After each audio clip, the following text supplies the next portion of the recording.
Dear admission candidate and job seeker friends on YouTube, I welcome you all to Ripon's English Language and Literature Department. আজ আমি ঢাকা ইউনিভার্সিটির admission টেস্টের কোশ্চেনের এক অংশ সলভ করে দিব।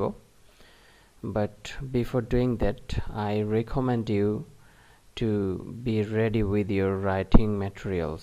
That means আমি সবাইকে রিকোয়েস্ট করব যে আপনারা writing materials that means pen and copy নিয়ে বসে যাবেন। কোশ্চেন সলিউশন করার সঙ্গে সঙ্গে আমি অন স্ক্রিন অনেক ওয়ার্ড মিনিংস বা এক্সপ্লেনেশন দিব, সেগুলো অবশ্যই নোট করে নেবেন এবং ফার্দার স্টাডি করবেন লেটার, অর্থাৎ নেক্সট টাইমে আপনি স্টাডি করবেন। বারবার স্টাডি করার মাধ্যমে বিষয়গুলোকে রপ্ত করতে হবে। আমাদের ব্রেন তো সবসময় সব কিছু ভুলে যায়, এটাই তার ন্যাচারাল স্বভাব। সো অবশ্যই আমরা ম্যাটেরিয়ালসগুলো নিয়ে বসবো যাতে সব কিছু আমরা নোট ডাউন করতে পারি বা লিখে নিতে পারি এবং পরবর্তীতে সেগুলো স্টাডি করতে পারি। তো আমি as an English language lover teacher, I will try to give the best explanation and best teaching here. Okay, let's start. আমরা 11 নাম্বার কোশ্চেনে দেখছি, she arrived so late, gap allowed to enter. That means এখানে বোঝানো হচ্ছে যে সে এত দেরিতে আসছিল যে তাকে প্রবেশ করতে অনুমতি দেওয়া হয়েছিল না। তো এখানে আমরা দেখব, আমি চাইলে প্রত্যেকটি কোশ্চেনের আনসার সরাসরি বলে দিতে পারি, but it will not be very useful to you. এটা খুব উপকারে আসবে না। আমাদের যেটা দরকার সেটা হচ্ছে এক্সপ্লেনেশন। একাডেমিক পরীক্ষা and admission test or job exam, there is a sea of difference here. এখানে বড় একটা ডিফারেন্স আছে।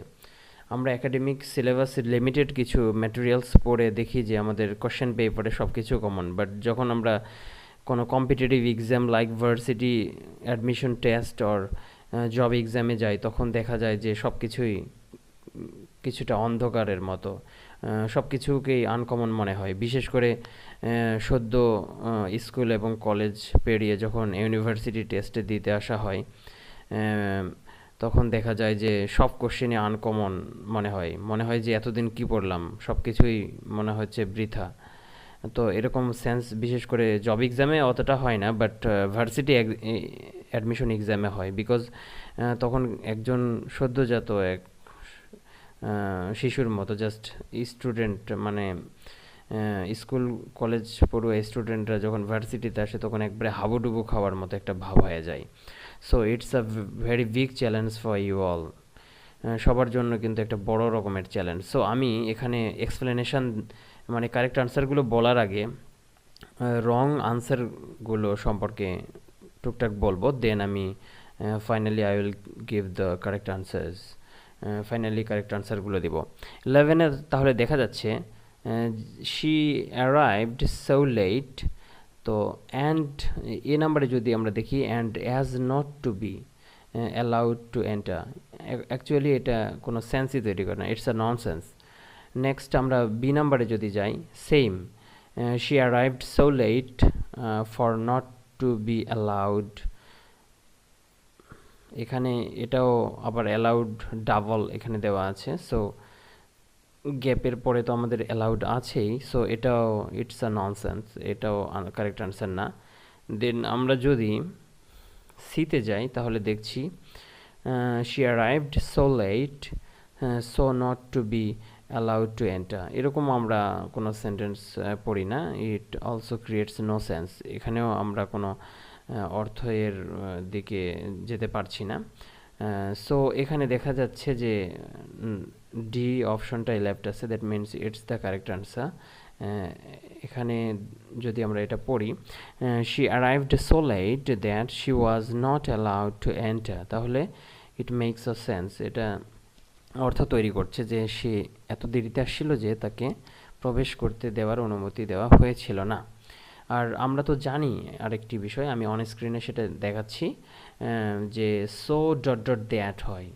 এই যে আমরা এখানে 11 নাম্বারে এখানে সো দেখছি, দ্যাট মিন্স এখানে লেইটের পরে ডট ডটের মধ্যে লেইট আসবে, দেন এখানে দ্যাট আসবে, দ্যাট কনজাংশন আসবে। সো আমরা সো ডট ডট দ্যাট এটার সঙ্গে পরিচিত আছি। সো আমাদের এই D number option will be the correct answer.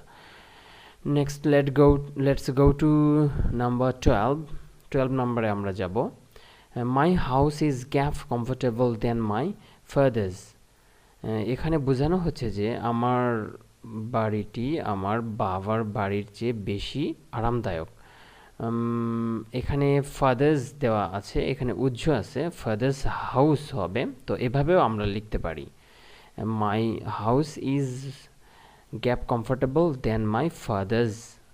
এখানে আমরা ফাদার্সের পরে হাউসও দিতে পারি, তাহলে আমরা আরও ভালো বুঝব। তো এখানে দেন আছে, দ্যাট মিন্স এখানে কম্পারেটিভ ডিগ্রির ব্যবহার করা হয়েছে, অর্থাৎ তুলনা করার জন্য। তো এখানে যদি আমরা দেখি এ নাম্বার বিচার করি, তাহলে ভেরি কমফোর্টেবল এটা হবে না। এই দেন ইন্ডিকেট করছে যে এখানে কম্পারেটিভ ডিগ্রি, সো এখানে আমাদের অ্যাডজেক্টিভ বা অ্যাডভার্বের কম্পারেটিভ ফর্ম লাগবে। তো কমফোর্টেবল এটা একটি ডাবল, এখানে সিঙ্গল সিলেবল ওয়ার্ড না এটি, সো আমাদের এর আগে মোর যুক্ত করে কম্পারেটিভ করতে হবে। বাট এখানে চারটি অপশনের মধ্যে কোনোটিতেই আমরা সরাসরি মোর পাচ্ছি না, বাট এখানে মাছ মোর পেয়েছি। তো আমাদের মাছ বা মেনি তার কম্পারেটিভ হচ্ছে মোর এবং সুপারলেটিভ হচ্ছে মোস্ট। এটা আমি অন স্ক্রিনে দেখাচ্ছি, আমরা অবশ্যই এগুলো সব লিখে নিব। আর এখানে দেখা যাচ্ছে যে তাহলে এখানে ভেরিও হবে না, মাছ হবে না, টু হবে না, মাছ মোর আছে। এ ধরনের কোশ্চেন অধিকাংশ ভার্সিটি ভর্তি পরীক্ষা এবং জব এক্সামে আসতে দেখা যায়। তো এখানে আমরা মাছ মোর ব্যবহার করব, তাহলে this sentence will be a correct one, এটা কারেক্ট হবে। আর অতিরিক্ত ব্যাখ্যা হচ্ছে যে আমরা অবশ্যই আমি যেগুলো মুখে বলছি সেগুলো আপনারা নোট করে রাখবেন। এখানে মাই house is much more comfortable than my father's. আমরা কম্পারেটিভ ডিগ্রির পূর্বে মাচ এই শব্দটিও ব্যবহার করতে পারি, এই ডিগ্রির মানে ইন্টেন্সিটিটা বাড়ানোর জন্য, এটার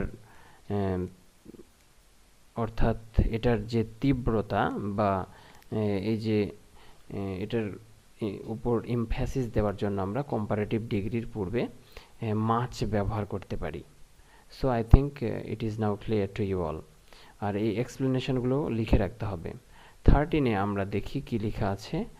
Neither of my brothers is handsome, but both gap to be flattered.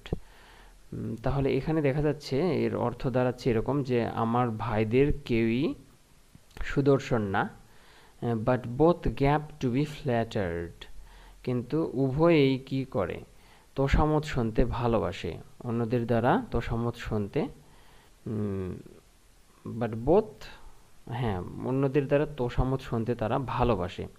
আচ্ছা, আমরা প্রেজেন্ট সিম্পল টেন্সে কি দেখেছি, এক সাবজেক্ট যখন থার্ড পারসন সিঙ্গুলার নাম্বার হয় তখন আমরা ভার্বের পরে এস বা ইয়েস যুক্ত করি, রাইট?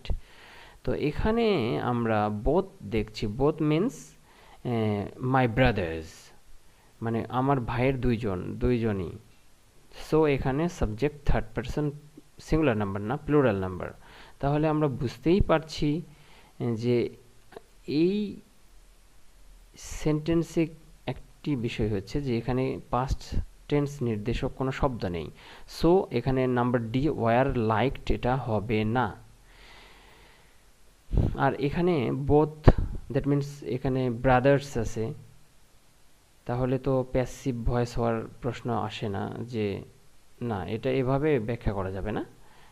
তো এখানে পাস্ট টেন্স নির্দেশক কোনো শব্দ নেই, সো এখানে আমরা ওয়ার লাইকড এটি ব্যবহার করতে পারবো না।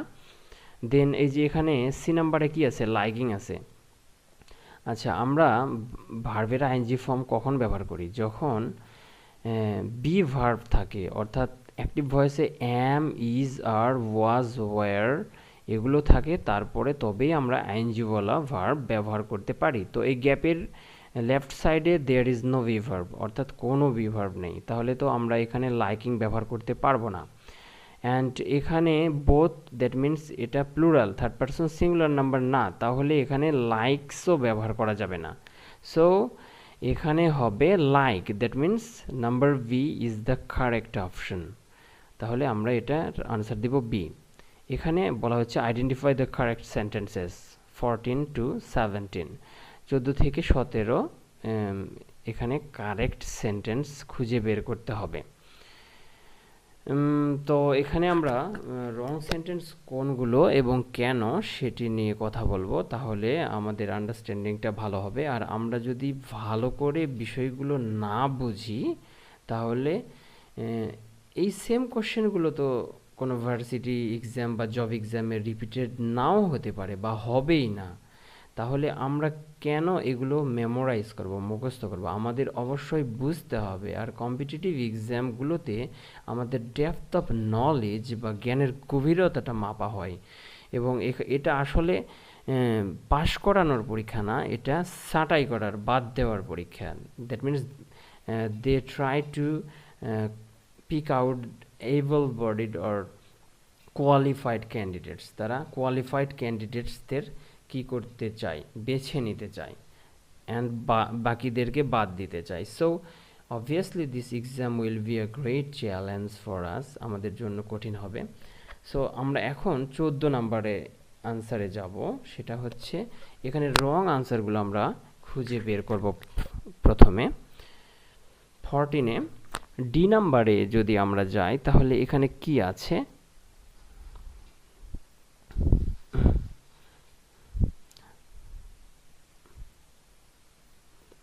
নাম্বার ডিতে আমরা আসলাম। He washed neither his hand and also neither his face.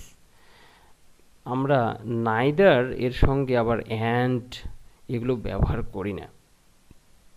আমাদের দুটি কনজাংশন আছে, সেটা হচ্ছে নাইদার ডট ডট নর অথবা আইদার ডট ডট অর। আমি অন স্ক্রিনে দেখিয়ে দিচ্ছি এবং সঙ্গে এক্সাম্পল হিসেবে কিছু ট্রান্সলেশনও দিচ্ছি, তাতে আমাদের লার্নিংটা খুব স্ট্রং হবে এবং লং লাস্টিং হবে, দীর্ঘস্থায়ী হবে।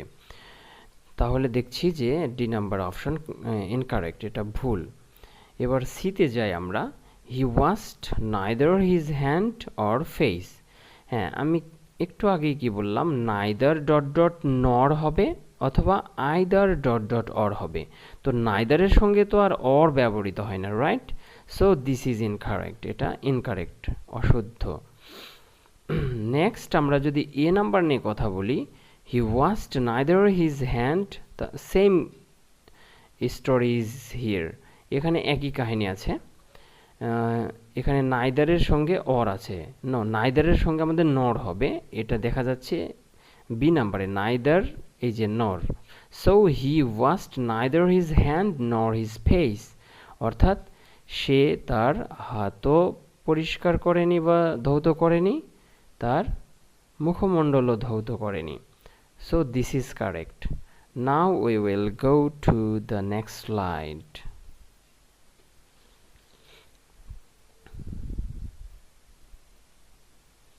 হ্যাঁ, 15-এ আমরা কি দেখছি? এখানেও আমরা রং আনসারগুলো ফাইন্ড আউট করব এবং ফাইনালি কারেক্ট আনসারটা জানব। হ্যাঁ, এ নাম্বারে আমরা যদি দেখি, he is working hardly to stand first. এর অর্থ হচ্ছে যে সে ফার্স্ট হওয়ার জন্য বা প্রথম হওয়ার জন্য একটুও কাজ করেনি।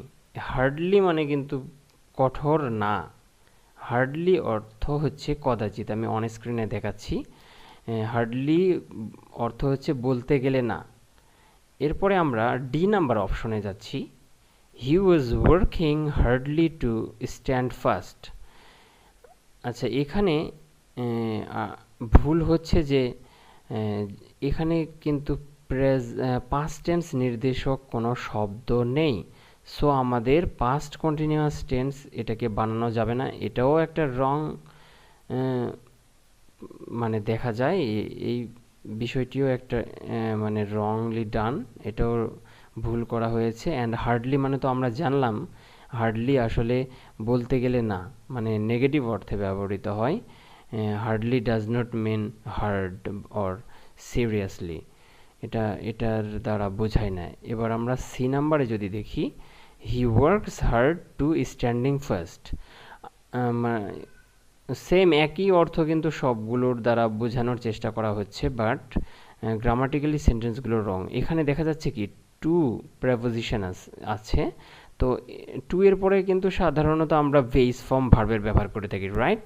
বাট এখানে আইএনজি ফর্ম আছে, that means it is incorrect, এটা শুদ্ধ না।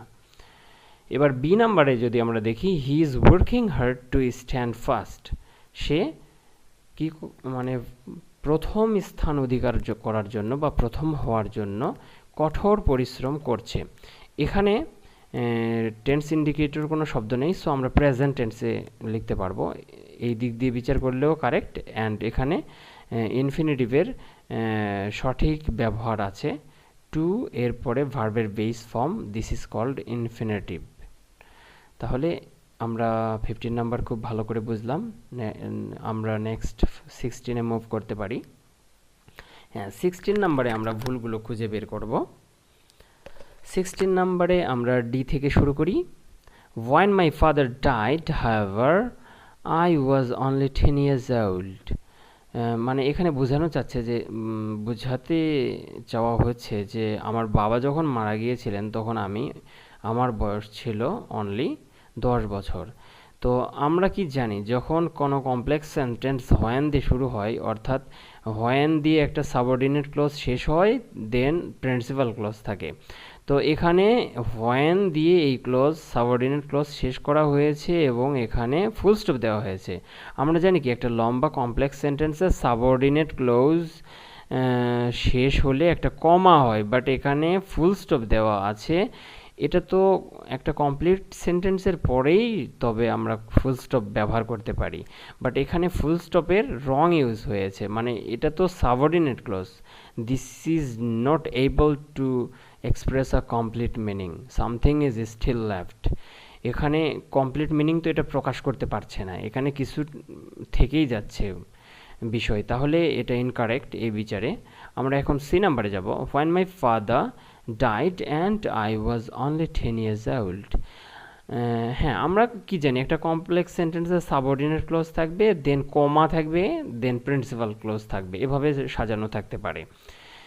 বাট এখানে আমরা কি দেখছি, অ্যান্ড দেখছি, কোঅর্ডিনেটিং কনজাংশন। কোঅর্ডিনেট ক্লোজে বা হ্যাঁ কোঅর্ডিনেট ক্লোজগুলোতে কি হবে, একটা কোঅর্ডিনেট সেন্টেন্সে কি কোঅর্ডিনেটিং কনজাংশন থাকবে, বাট এখানে কনজাংশনের রং ইউজ হয়েছে, so this is also not correct, এটাও কারেক্ট না। নেক্সট আমরা যদি বি নাম্বারে যাই, when my father dies I was only 10 years old. এই যে নাম্বার ডিতে যেই প্রবলেম আমরা দেখলাম, কিছুটা similar problem is found here in number B. এখানে বিতেও সিমিলার প্রবলেম দেখা যাচ্ছে। when my father dies দিয়ে এখানে ফুল স্টপ দেওয়া হয়েছে, দ্যাট মিনস সাবঅর্ডিনেট ক্লজের পর ফুল স্টপ দেওয়া হয়েছে। একটা সাবঅর্ডিনেট ক্লজ তো কমপ্লিট সেন্টেন্স গঠন করতে পারে না। Subordinate clause is always depended on the principal clause, principal ক্লজের উপর ডিপেন্ডেড, সো প্রিন্সিপাল ক্লজকে সম্পূর্ণ আলাদা করে দেওয়া হয়েছে, দ্যাট মিনস সাবঅর্ডিনেট ক্লজকে একটা আলাদা সেন্টেন্স হিসেবে দেখানো হয়েছে।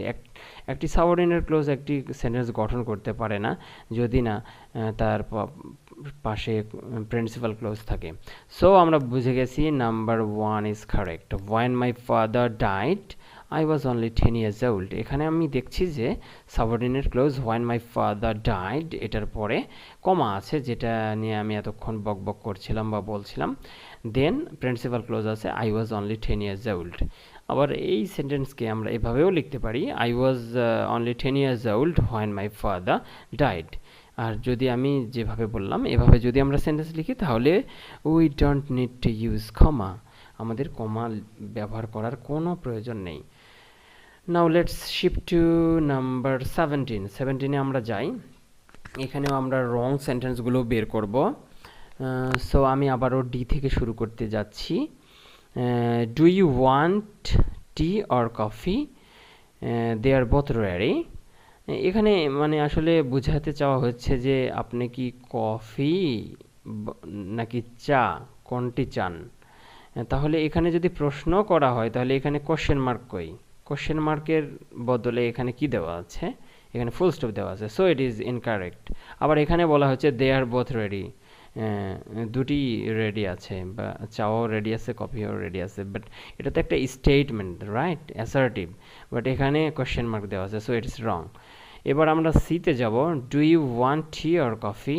এখানেও সেম, এখানে প্রশ্ন করা হচ্ছে বাট কোশ্চেন মার্ক নেই, এখানে একটা কমা দেওয়া আছে, অ্যান্ড সেম মিস্টেক এর এই নিচের অংশের মতো এখানেও দেখা যাচ্ছে মিস্টেক। আচ্ছা, আমি কিন্তু ফার্স্টে যাচ্ছি এক্সপ্লেনেশন করে। যদি এগুলো স্লো কেউ মানে যারা একটু লেস ইন্টেলিজেন্ট বা একটু বিষয়গুলো আস্তে বোঝেন, তো তারা এটাকে একটু রিপিট করতে পারেন, ভিডিওটি রিপিট করে আবার দেখতে পারেন, তাহলে বিষয়গুলো আপনাদের অনেক ক্লিয়ার হবে। আর অবশ্যই কথা শুনে শুনে এগুলো নোট করে রাখবেন, ইম্পর্ট্যান্ট জিনিসগুলো। আমি যতটা সম্ভব অন স্ক্রিনে ইম্পর্ট্যান্ট কিছু দিচ্ছি, বাট আরও বেশি জানতে হবে, জানার কোনো শেষ নেই, আমাদের অনেক ভালো জানতে হবে, গভীরভাবে জানতে হবে বিষয় সম্পর্কে। ওকে, নেক্সট বিতে আমি যাচ্ছি। Do you want tea or coffee? They are both ready. তো এখানে মনে হচ্ছে বি নাম্বারটাই কারেক্ট হবে। Do you want tea or coffee? আপনি কফি চান নাকি চা চান? তাহলে এখানে প্রশ্ন হওয়ার কথা ছিল, কোশ্চেন মার্ক হওয়ার কথা ছিল, so we notice a question mark here, and they are both ready, that means tea and coffee are ready. টিও রেডি, কফিও রেডি। সো এখানে this is not a question, rather it's an assertive sentence or it's a statement. এটা simply একটা বর্ণনা। So এখানে কি হবে? ফুল স্টপ হবে। সো এটা কারেক্ট। আবার এখানে এই অংশটিকে ভাগ করা হয়েছে, এই অংশটিকে আলাদাভাবে দেখানো হয়েছে, যেটা মোটেও ঠিক হয়নি। দে আর বোথ রেডি। আচ্ছা, তাহলে এটা ইনকারেক্ট। আমরা নেক্সট স্লাইডে যাব, লেটস গো। হ্যাঁ, 18 নম্বরে আমরা কি দেখছি? Once the peace accord had been signed, the gorillas gap their arms. তাহলে এখানে বোঝানো হচ্ছে যে একবার মানে শান্তি চুক্তি যখন হয়েছিল, তখন গুপ্ত যোদ্ধারা বা গেরিলা যোদ্ধারা যুদ্ধ বন্ধ করেছিল। তো এখানে আমাদের দেখছি যে কোনো সেন্টেন্সের যদি একটি অংশ পাস্ট পারফেক্ট টেন্সে থাকে, এটা পাস্ট পারফেক্ট টেন্সে আছে অ্যান্ড প্যাসিভ ভয়েসে আছে, তাহলে পরের অংশ আমাদের পাস্ট সিম্পল টেন্সে হবে।